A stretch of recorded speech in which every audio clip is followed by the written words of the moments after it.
So I'm from the East Coast, but I've lived in Wisconsin for 8 years. You can tell by the way I just said Wisconsin. I've lived in Wisconsin for 8 years. Our governor sucks. We have the fucking worst governor. You guys, we could have a fight later. Who's got the worst governor? I wrote this before that guy, but it feels like it fits in. It's called Human Resources. Kyle, give me a word. Dog. Okay. That's our secret word for this poem. Finally, the copier just jigsawed and Swiss cheese and otherwise minced and shredded the new menu specials to a stubble mulch lettuce. Something had to be done. A waitress distracted the copier with a lobster while I dialed the emergency number and whispered the secret word. Dog.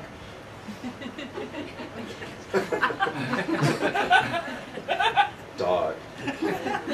When I hung up, the SWAT team was already there, rappelling in a shadowy flux from the roof. The copier sensed something was up. It drooled ink and toner from its face, its digital readout reading in tongues, flashing a seizure of stop and go. Debbie, I said, if that was even the waitress's name. Take my hand. Then the SWAT team swung through the windows like axes swift through the haze with their laser scopes trained. They outflanked that copier quick, had it blindfolded and unplugged. The restaurant's CO lit a cigar while two boys in back went to town with some pipes. The CO shook his head. He had a grim expression. He said, "We've seen this type of copier before."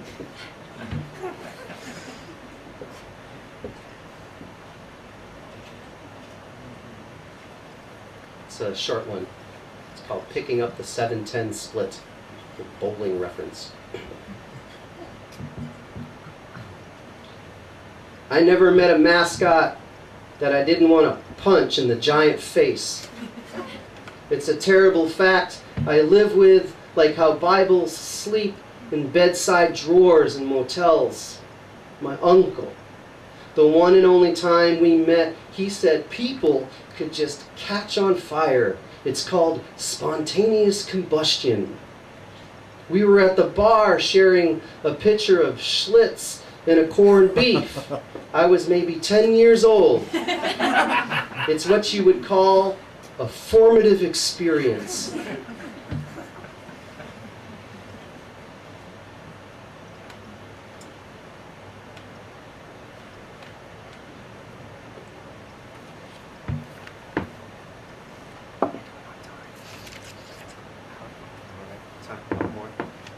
Do a few more.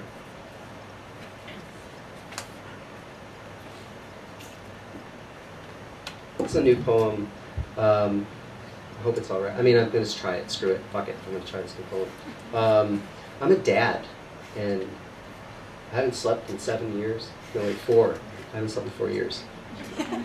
And I'm starting to write now, finally, about my children, and not flatteringly. But I love them. So this is a poem for my children. It's called Allegory of the Cave.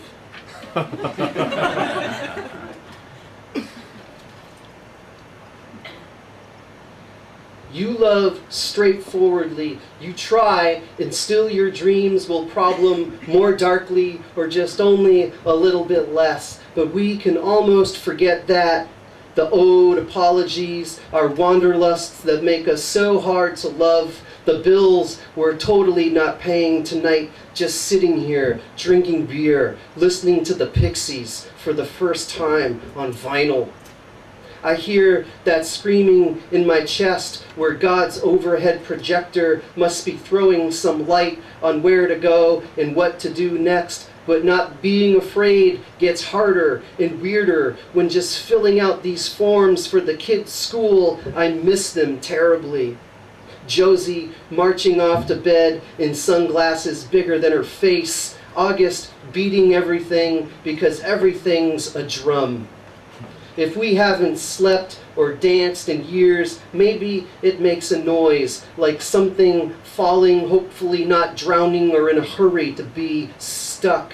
And when Frank Black shouts "debaser" over and over, he fractures it beautifully, a feeling I feel simmering like that and that. I say, come closer. Let's show these kids how to wear the lead apron and light the blowtorch and make joy flower through this flame like no one could ever show us. Damn you, man. I don't think it was me. No, it wasn't me. Look. But I freaked out for a second. I was like, oh, Jesus. So I'll read two more from American Busboy. I'm going to read this poem. I don't know. I'll just do it. It's called Bastille Day from my younger brother who's born on Bastille Day and also worked in the same restaurant that I worked in and had the unfortunate job one night. This happens. It happens in a restaurant. If anyone, how many people have worked in food service here? Has this ever happened at your job where someone shits their pants in the dining room and then the shit gets out of their pants and onto the floor? Yes. This is for you. It happened to me twice at this job that I worked at. And I explained it to my brother, and then he's like, nah. And then it happened to him. But this poem is really about how a manager asks you to do something. He's not really asking. He's telling you. Bastille Day. The tourists eating stuffed clams were stuffing themselves like stuffed clams. Those polyester pants scratching up your ass like fiberglass, and the fiberglass pants rash knitting its net. Trying to scratch it surreptitiously, you noticed something swimming for the exit.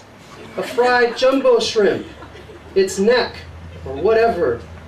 You thought if you tied a little cape napkin around it with a Superman S, or maybe Ladies' Night Out on the cape, and then left it trade in the waitress station, it would be a gratifying disorder. But reverence has always been a matter of perspective. And when it turned out the jumbo shrimp was actually a turd instead, you had to accept certain truths. The oxymoron of the jumbo shrimp. That a dried shrimp-shaped shit could get flushed somehow down a tourist's leg. It was the hottest day of summer. And wrestling in your thoughts were some important things. Empathy and focus when they asked you to clean that up.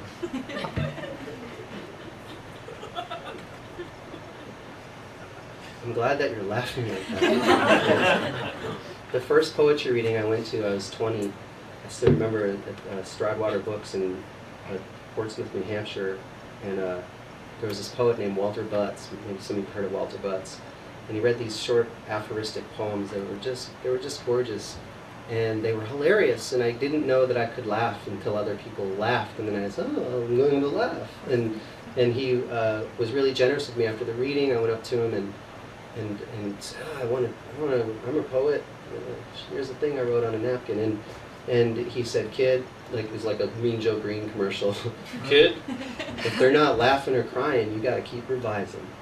And I've always thought of that guy telling me that. I think he's right on. So this will be the last poem. It's called Labor Day. And the poem ends, I'll tell you how it ends, I'm not giving much away. But it was inspired by this thing that you see in truck stop. Truck stops have those machines where you put in a quarter, and it pushes that quarter towards a whole shitload of other quarters, and they're all going to just spill if the quarter goes. Do you know what I'm talking about? And it's somehow, like those fucking things are glued down. There's just no way all those quarters can be hanging there like that. But I've always been just blown away by that image of that's like it's an image of hope and of like I keep believing. I'm gonna put in another quarter and keep trying. It's so lame. I have no quarters. So But this is a poem inspired by that thought. It's one of the last poems in the book where the busboy is kind of accepting his busboyness. Even clouds were dirty tables. Tables you could pass your hands through. The managers, wagging tongues, insisted on having these here and now meetings, but they were always postponed to the then and there. The food service gods, or rats, or whatever, took my picture, cut off the head, and stuck it on a peanut butter jar high behind the line where the cooks could laugh at it freely. They called it fat baby head peanut butter.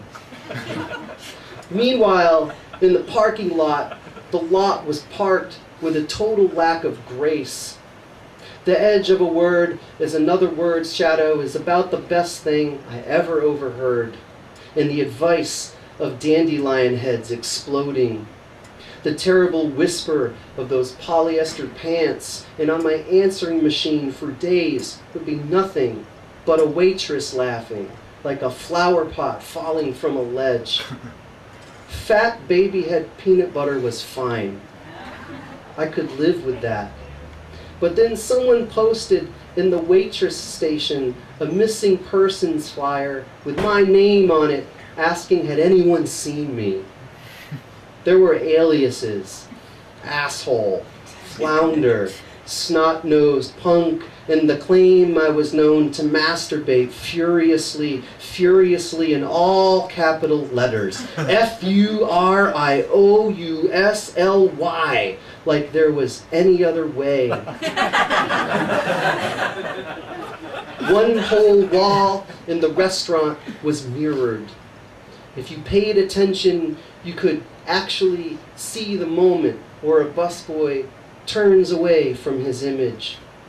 A mirrored wall doesn't prove you exist, but it doesn't prove you don't.